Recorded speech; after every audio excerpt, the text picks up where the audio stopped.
来关心最近这天气要是真烧热，气象署是指出讲，这礼拜呢，要爱特别注意降温。过道是较高落雷公雨，也若拜六投票日的大部分县市拢是好天。另外呢，这热人真侪人是会去海边遐来耍水。即卖为着这民众的安全，气象署是运用 AI 的技术来开发着小高温的预报系统，会当推算出这24点钟内发生小高温的几率。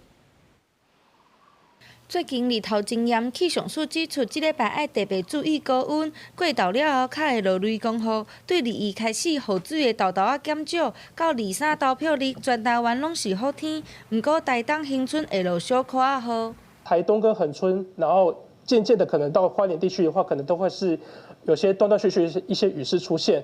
而在其他地方的话，则还是维持午后的这样的一个天气形态。好，所以其实可以看到，其实未来在这一周一个天气上来讲，都还是比较是典型的一个夏季的一个天气形态为主。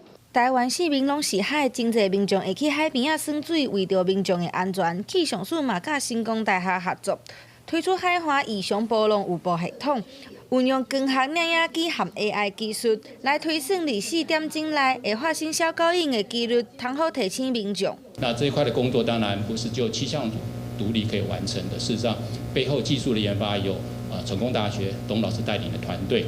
还有气象署做了再好的早期预警，还有1里路要达到一个所谓落地应用。